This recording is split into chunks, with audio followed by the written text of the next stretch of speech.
Novo projeto. Vamos iniciar um novo projeto clicando no menu Arquivo, clicando em Novo. Iremos colocar o nome do arquivo e a descrição do arquivo.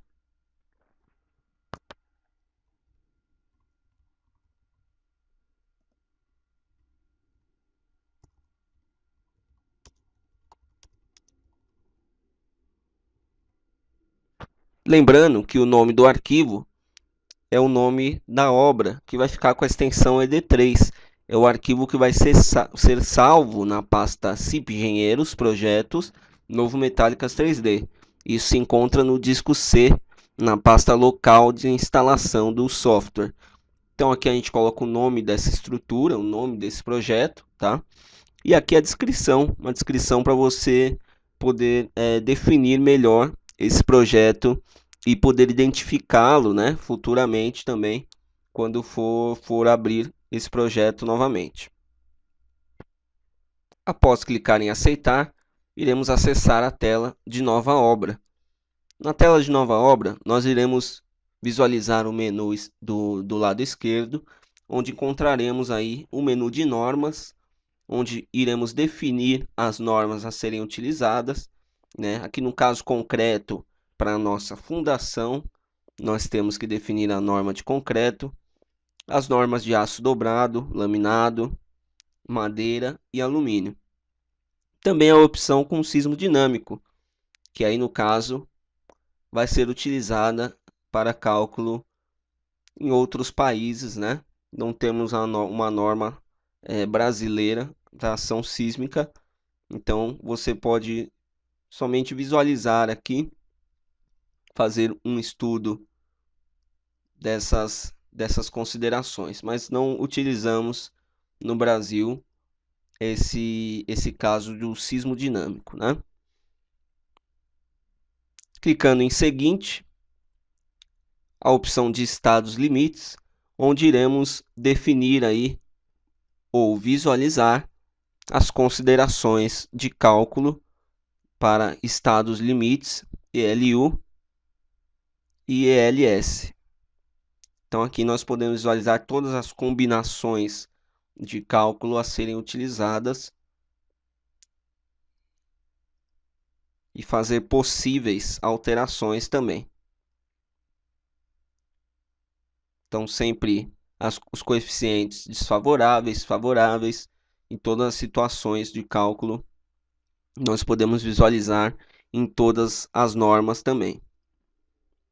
E aqui, clicando no botão configurar combinações para cada estado limite, nós acessamos a entrada aqui dos dados de configurações para estado limite. Lembrando que já estamos trabalhando de acordo com as normas a serem utilizadas, tá? E essas configurações, essas alterações só vão ser necessárias em casos muito específicos de utilização.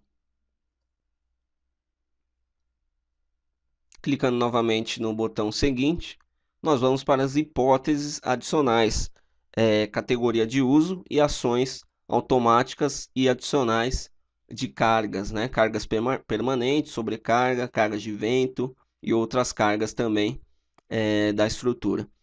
É importante colocar a categoria de uso, definir uma categoria de uso, ou seja, você vai estar identificando conforme a norma o tipo da sua edificação. Se é uma edificação residencial, comercial, uma biblioteca, um depósito, para ele estar alterando as cargas de acordo com o tipo da edificação. Então, no caso, eu posso estar colocando aqui uma edificação comercial, né? No caso, as sobrecargas em pisos diferentes dos anteriores, ou uma sobrecarga de biblioteca, arquivo ou oficina, uma sobrecarga maior, né? E aqui o uso da Eurocódigo também, ele define como doméstico, residencial, escritórios, reunião, comerciais. Então, para cada norma, você vai estar definindo essa categoria de uso. Clicando em aceitar, ele vai adicionar essa categoria de uso, né? Então, lembrando que você pode colocar mais de uma categoria de uso, tá? Mas é necessário fazer as combinações dessas categorias de uso quando for inserir as cargas e as hipóteses de carga também, né? Então, quando eu clico em OK, ele vai mostrar aqui a categoria 2, edificações comerciais, de escritórios e de acesso público. Aqui logo abaixo nós temos as ações, podem ser automáticas ou adicionais. No caso das ações automáticas, é o peso próprio da estrutura, né? Então ele já tem a ação automática do peso próprio da estrutura, ou seja, todas as peças metálicas já compõem, já tem o seu peso próprio calculado. Então, se você colocar um perfil metálico, definir as dimensões desse perfil, ele já vai ter o seu peso próprio definido também. E aqui as sobrecargas, onde nós podemos inserir sobrecargas e as hipóteses de sobrecarga. Então, ao clicar no lápis aqui em adicionais no campo da sobrecarga, nós podemos criar e devemos criar as hipóteses de sobrecarga. Ou seja, fora a carga da estrutura, dos perfis, a carga permanente da estrutura, pode existir cargas variáveis, né? Então, na sobrecarga, nós vamos definir essas cargas variáveis ou essas cargas que vão agir junto com a carga permanente da estrutura. Então, clicando em sobrecarga, nós podemos clicar em nova hipótese, ação adicional. Colocamos o nome dessa hipótese e a descrição. Então, ele coloca como SCU, sobrecarga de utilização, 1. E nós podemos colocar uma descrição ou até mesmo mudar essa referência. Se você quiser mudar essa referência para você localizar com mais facilidade, você pode mudar essa referência. Então, se eu colocar uma descrição, por exemplo, de telhas, tá? Fora a sua cobertura, a parte metálica da cobertura, você ainda tem que ter a carga das telhas, né? Telhas ou fechamento que você vai colocar sobre essa cobertura metálica. Então, ela vai ter uma carga que nós iremos colocar na hipótese da carga da telha. Porque você consegue separar posteriormente qual é a carga da estrutura e qual é a carga só das minhas telhas, ou só da minha cobertura ali do elemento que eu estou fazendo o cobrimento da estrutura, né? Então você pode criar essa hipótese e aqui tem um botão com distintas disposições de carga. Então aqui você pode falar, não, essa telha ela a carga dela está somando com a carga da estrutura, tá? Então elas trabalham simultaneamente. Como que essas cargas estão trabalhando? Elas estão trabalhando simultaneamente, tá? Ao mesmo tempo que eu tenho a carga da telha, eu tenho a carga da estrutura. Eu não consigo separar essas duas cargas. Diferente de uma carga de vento, tá? Sempre quando você tem um vento em uma direção, ele não pode estar nas duas direções ao mesmo tempo. Ou ele está vindo de uma direção, ou ele está vindo de outra direção. Então não é simultâneo. Não tem essa carga simultânea, né? Isso nós podemos definir como uma carga compatível ou como uma carga incompatível. Então ele diz aqui, clicando no ícone da interrogação, ele diz que as cargas compatíveis, tá? Elas são cargas que geram essa disposição adicionais definidas, tá? Então ele fala aqui, um caso habitual de cargas compatíveis são as cargas em xadrez para simular a alternância de cargas. Então elas são compatíveis, né? E elas vão sempre estar alternando na estrutura. E no caso das incompatíveis, ele fala, um caso habitual de cargas incompatíveis podem ser as cargas de vento, tá? Isto é uma hipótese de vento segundo uma direção dada. Não combinaria com uma de vento em qualquer outra direção. Então, se você tiver a carga de vento vindo de uma direção, ela não consegue ser compatível com a carga vindo de outra direção, tá? Então, elas não vão atuar ao mesmo tempo. São as cargas que não vão atuar ao mesmo tempo, criando o que ele chama essa malha, né? Essa malha de cargas em xadrez que ele está chamando aqui incompatível, tá? Então, isso a gente vai ter que definir em todas as nossas hipóteses, se elas são simultâneas, compatíveis ou incompatíveis, para ele poder fazer a somatória das hipóteses, né? Das diferentes hipóteses que nós estamos trabalhando. No caso, se eu fizer essa carga de telha aqui, clicar em aceitar, ele vai mostrar a disposição. Ela vai trabalhar simultaneamente na disposição 1 e na disposição 2, né? Permanente e na sobrecarga, simultaneamente. Posso estar editando essa hipótese, isso daqui não é valor de carga, é só a hipótese da carga que está sendo criada, tá? Posso criar uma hipótese, por exemplo, de uma carga de manutenção, tá? Ou seja, você vai ter alguém que vai trabalhar em cima dessa estrutura metálica. Você tem um funcionário, um operário, ele vai subir nesse telhado e vai trabalhar em cima dessa estrutura. Ou seja, a carga dele, ela também vai atuar na estrutura em algum momento. Não que vai atuar sempre nessa estrutura, mas em algum momento vai ter uma carga de alguém ou de uma máquina, alguma coisa que vai estar sobre a estrutura. Tá? Então, isso a gente pode falar uma carga de, por exemplo, uma carga de manutenção, né? Então, ela é compatível com a estrutura. Juntamente com a carga do permanente da estrutura, vai ter mais uma carga compatível, que seria um funcionário ou alguém em cima dessa cobertura, né? Na hora que vai montar as telhas ou fazer a manutenção, né? Então, essa carga ela vai existir em algum momento da estrutura, ela vai existir.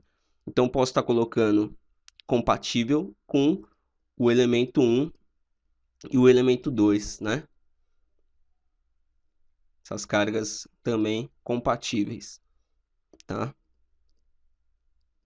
Então, ele vai criar essas combinações de carga. Clicando em aceitar, você tem essa sobrecarga criada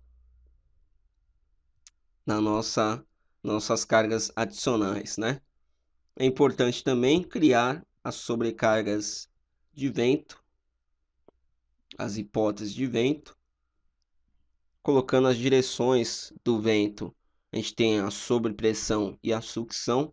Então, nós temos o vento positivo, tá? O vento positivo. E nós temos o vento negativo.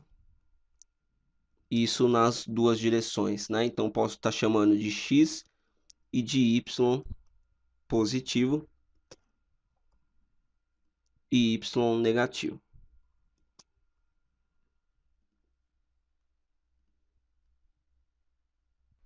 Então, clicando novamente em seguinte, nós temos aqui a opção do aço a ser utilizado, né?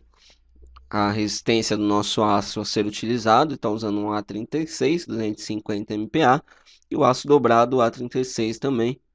A gente pode estar alterando de acordo com as configurações, as opções dadas pelo programa.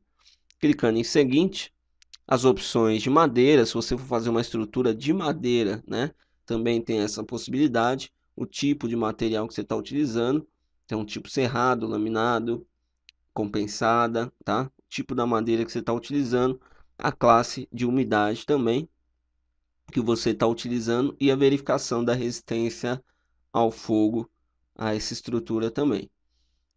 O tipo de alumínio extrudido que você está utilizando, a liga de alumínio que você está utilizando, tá? E o estado de entrega. O tipo de concreto, obviamente, para fundação, né? Que a gente vai trabalhar com concreto aí, a gente vai colocar essa resistência. Ele pode ser um concreto rigoroso, feito em usina, né? Tem uma verificação mais rigorosa da sua resistência, né? Isso vai mudar o fator, o gama C do concreto. Um concreto em geral, né? Um concreto não tão rigoroso quanto usina a rigor. E condições desfavoráveis, que seria um concreto feito na obra, um concreto com menos controle de qualidade, né? Então ele perde um pouco obviamente, essa resistência, né? Então isso vai depender também da característica do concreto que você vai utilizar. E a fundação, os tipos de terreno que a gente está utilizando para essa fundação, vai fazer a verificação do deslizamento da sapata, né? Ou não. E aqui as combinações fundamentais também, o tipo do terreno, isso a gente vai definir de acordo com a obra, esses valores aí que a gente vai trabalhar, né? ações de combinações de vento e sismo para a sapata, para a fundação também, sapata ou bloco. É o tipo do concreto, né? Novamente a gente está alterando aqui o tipo do concreto e o aço que a gente está utilizando para armadura, para armação aí dessa fundação. Então, depois de definir todos esses elementos em nova obra, nós clicamos em terminar para finalizar essa etapa.